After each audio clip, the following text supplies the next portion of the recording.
Hello and welcome. Today we're going to have a side-by-side comparison of two leading ALM systems, one being JIRA from Atlassian. On the right hand side here we can have a little look of how things might look in a JIRA board. And on the left hand side we see Microsoft's Visual Studio Team Foundation Services online version of TFS, and on the backlog view. The first thing we want to do in each system when we do the side-by-side comparison is actually look at how we can create a new project. On the JIRA side, we have a screen looking something like this, where we can see the Scrum software development being the default one. And we also have Kanban, and we have basic software development, but we also have a service desk, not only software development, but service desk. So we can have as an issue system for IT service desk, for example. And we also have some business scenarios where we can do task management for the business. And one of the neat things with JIRA is that you can actually click on the next step here. So you have the Scrum software development, you can click on next, and you can see what this specific process template is about and how the workflow is designed and what the issue types will be. So for example, we have bug tasks, subtasks, and story and epic there. And on the go to basic, for example, here we see that it's a bit different. The process is a bit different and the naming convention is a bit different as well. So when you click on this and you click next, and you start the project, you end up with a screen something like the one I have on the background. On the Microsoft side, it's a bit different. The system is really tied together also with the version control. On the JIRA side, we have the bit bucket, but we can also use another type of things, but it's kind of like you need an integration to do that. On the Microsoft side, it's fully integrated with Git, and Git is nowadays the most popular one, I would say. The Team Foundation version control is the bit of a legacy version. Git has a few benefits, a bit more complex, but also a couple of more benefits, and it's more suited for other type of projects as well. For if you want to have Java development or something like that, it's probably better to go with Git. We have different process templates here as well. We have the Agile, CMMI, and Scrum. Those are three different projects models. For example, here in JIRA we can look and see how the workflow is designed. On the Microsoft side, we can't really see that. We need to know that up front. So therefore, in this little video I will have a short presentation of the differences in between those. But in this scenario we're going to choose Scrum on both sides. Depending on which process model we actually use in our system, it depends also how we use, which names we use for the various item types.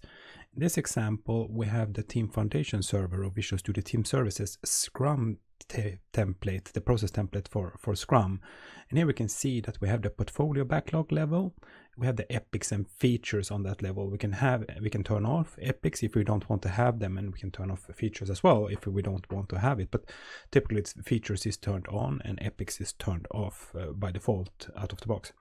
On the next step here we have the backlog, and here we have the product backlog item. This is a naming convention used for the Scrum template, so it's product backlog item, and a product backlog items can have many tasks below it, tied to it.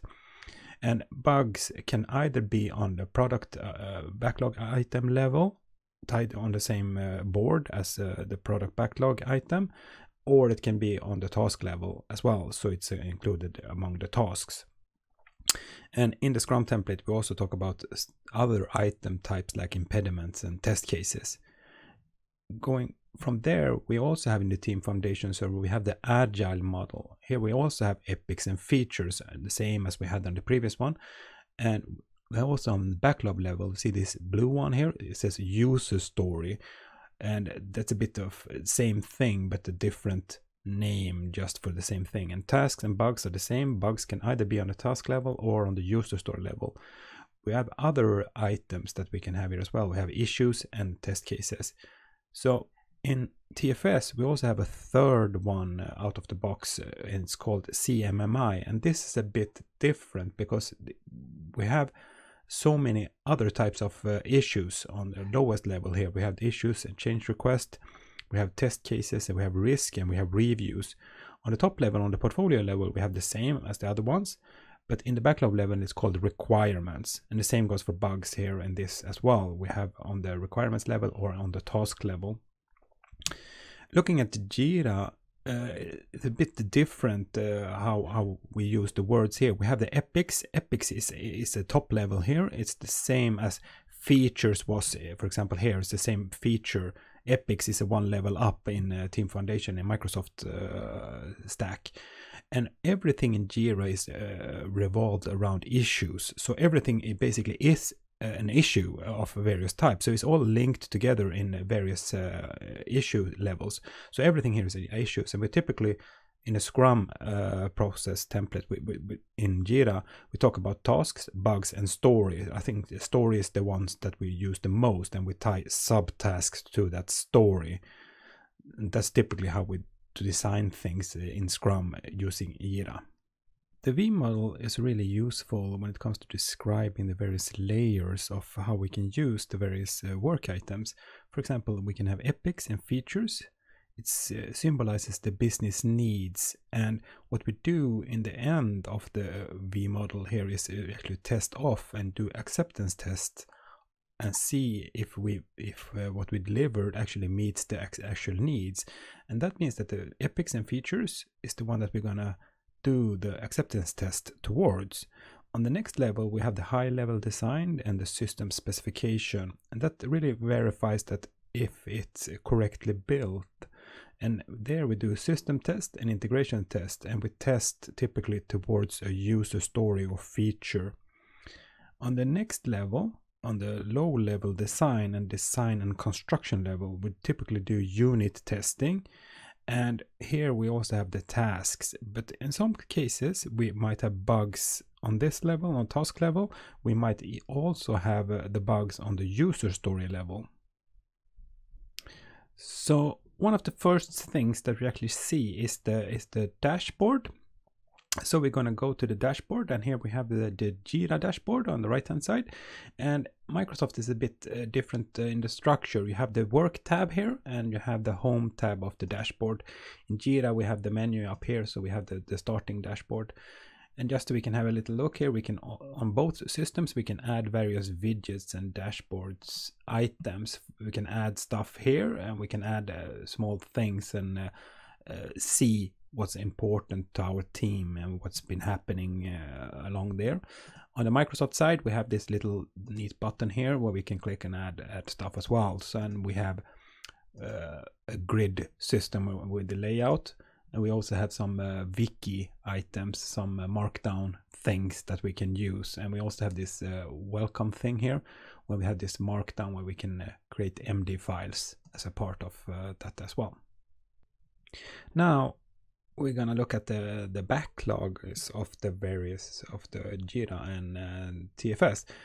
Here we have the default screen of the backlog. We can click on this little icon here, and we have the typical setup of a backlog. When we have the backlog items, and we can create new items here in the backlog.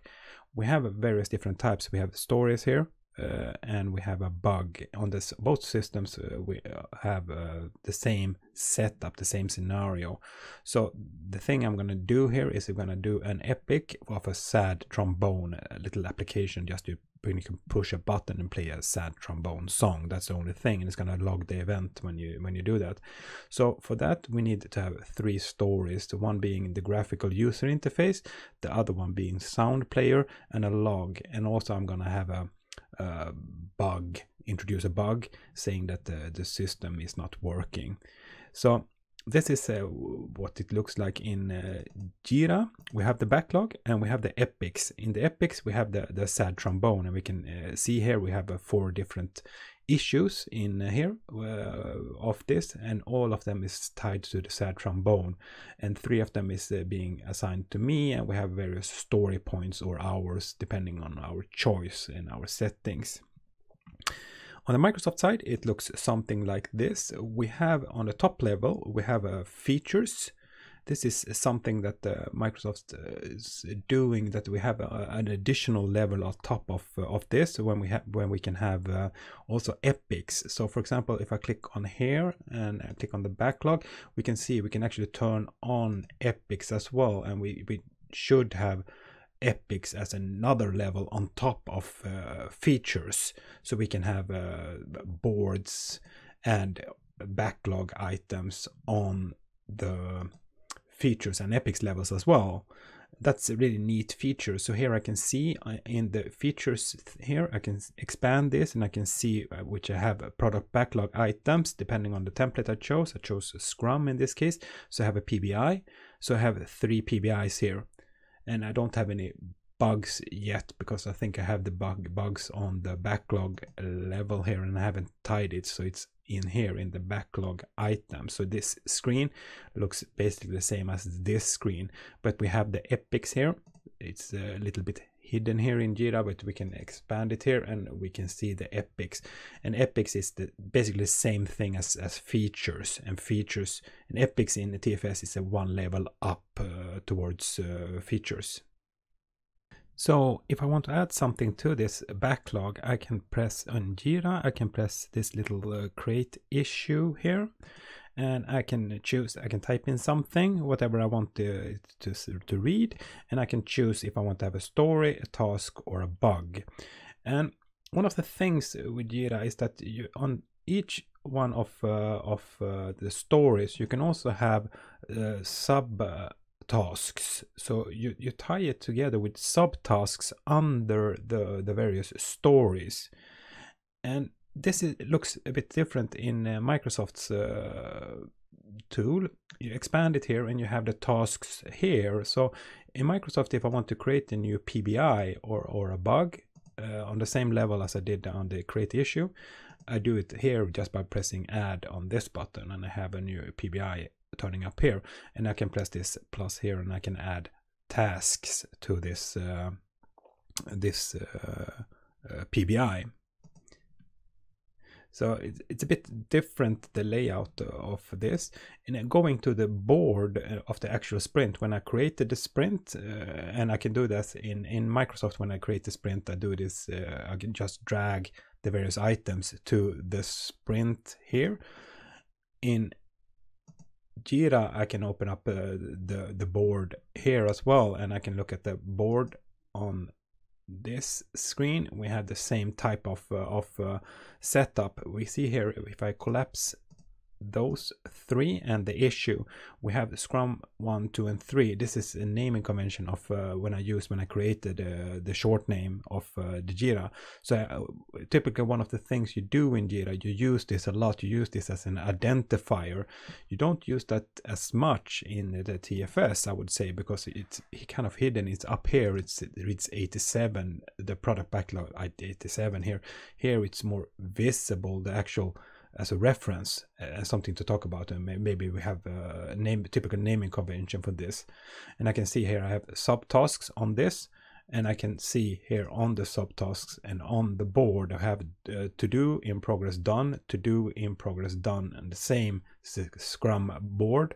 And I can see that in my Scrum 1 here in the graphics, you see we have this, it's not initiated, and here on the Microsoft one it was in progress. So we can just drag this and drop this on here, and it's gives an update. It's been updated, so now it looks basically the same.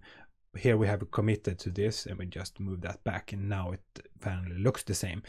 For example, here we can see in this story or PBI here, we have it in progress. Here we have it the same way, but a bit differently on the board. And everything here is customizable. We can decide what we wanted to read on this specific card. We see this nice photograph of me here, and we save it here as well. And in the Microsoft one, we also add hours, and we have some kind of Fibonacci series or something like that. You can decide what you want to have, the naming numbers, and you can have your team members here. So you can basically decide how you want the layout of this card to be, and you can actually change the status of this PBI as well here as well, and this changes the status on the level up here. There is no easy way, at least I haven't found an easy way to do the same thing in JIRA, because if you go up here to the features, you also have another board on the backlog items board here. We see the board here, it's going to change. So from a stakeholder perspective, you have the new, approved, committed, and done. So if I change that in the sprint and I move this to committed, for example, that gives a signal back to the stakeholders that we're making some progress. That's a really neat thing, I would say, to have this various levels of backlogs and boards depending on who you are and who you are as a stakeholder within the project. But also going back to this here, we can see here we also have on the Microsoft stack, we also have this workload allocation. We can see how much is being used of the team, so I can see the capacity view. If I want to have a look at the various cards, we can open up this graphical user interface card, and just on the JIRA we see here, it's when I double click this, it's opening up on the right hand side, but I can also do like this and edit, and I can have the same type of view as we have in Microsoft stack here. We see the layout is very different, and the fields and names and how things are going to be populated is very different, but it's more or less the same type of configurability. We can configure the fields and we can edit them, and we can see here we have really rich text fields here. We can have various headings, and the same in Microsoft we can have a bold, and we can do whatever, add images and stuff like that. And the details and the fields and everything tied to this item, it can be more or less configured at your choice or needs, depending on what you are. And if you want to have labels, you can label here, and you can have tags in Microsoft, and you can change things more or less the same. But one thing is that in JIRA everything is an issue, right? So you can change the issue type. In TFS, if it's a PBI, it's a PBI. It's not easy to change it to something else just by one simple click. So it can be wise to before you get started, and you make sure that you have all the fields that you actually want and need, and link everything together. And both systems really are really strong in linking issues in between each other, so you can add a link to whatever type of other item, like test cases, scenarios, or bugs, or whatever. You can link them together. So I would say that they're really strong in this. Both systems are really strong in this linkage and integration in between, and the actual item cards is also very configurable. So it's same, I would say. Here in the navigation system of JIRA, we have a backlog here on the left hand side, and we have active sprints, so we can actually look at the sprint, and we have something called releases and reports, issues, and components. So if I click on, for example, releases, we can have some support of version name and what the release is, and tie everything to that specific release. On the Microsoft hand side, the navigation is a bit different, because it's building on more of a DevOps kind of flow, when we have really tight integration to the code and the various branching of the code. And we have the work, it's like the project work around that actual code being built. And we have this release, build and release flow, and a test flow. So we have test plans, and we have build and release plans, and everything is kind of like really integrated. So it's kind of like, in DevOps sense, it's fully automatic, like a full suite of already fully integrated solution. That's not so in JIRA. In JIRA, we have various applications. We have, for example, we have Confluence for as a wiki type of documentation system. In TFS, instead, we have this markdown system where we can actually bind it together with the code, and we can use the markdown together with the code, so we can have on various levels type of documentation. really think that Confluence is something that you should look into, because it's a bit more strong as a wiki sense than Markdown is. So you can do more things with Confluence, and it's all really nice integrated together with JIRA as a when it comes to work item numbering, issue numbering in JIRA. So these numbers can be really easy to use and link it together as a meta description towards it. You can link back and forth to JIRA. That's not so easy using the Microsoft stack, and Microsoft also has some other wiki type of applications, both in SharePoint and OneNote and so on. So they have more solutions for that as well. So on next step here, we have the reports. One of the things with Scrum that you probably focus more on than anything else is the actual burn down chart. So I can switch various reports. There's lots of different reports here, but the burn down chart is a really important thing.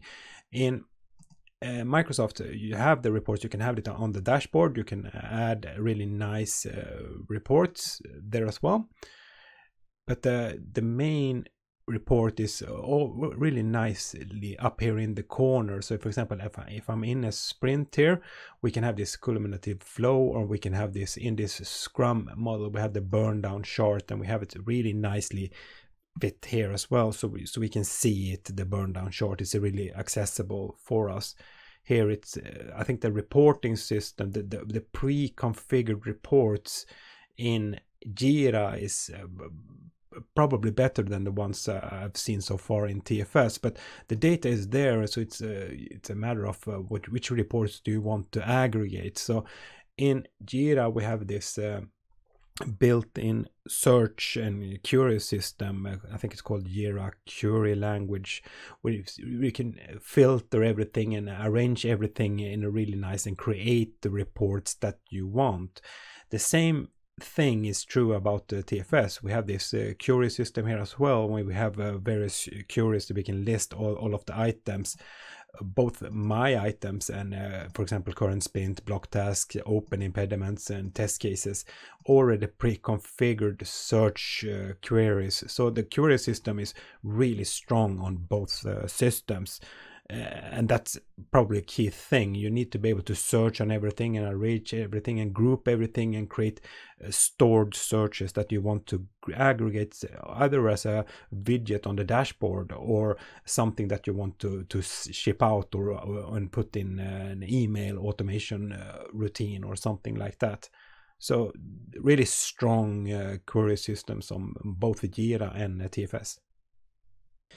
So which of these two should you go with? I would say that it depends, really consultant answer, but it depends a lot on your needs and your source code and your team and your requirements and your budget and everything like that. Both are really strong and both have really strong benefits, and I would say that it all depends. Both supports Git as a version control, and both are really strong integrated to all of the other major systems out there. So it's more a flavor of sorts. You can of course you can have if something is really appealing to you, then you might go with one or the other. If you're doing lots of Microsoft development, you might want to go with the Microsoft stack. If you're doing lots of open source development, maybe JIRA is the one, because there are some political things with some legacy things with some Microsoft history. There might be the turning point for you. And of course pricing, I'm not sure which one is more expensive than the other one. So basically from my point of view, both are really strong, and that makes me happy. So whichever one you go with, wish you the best of luck, and thank you for looking into this with me.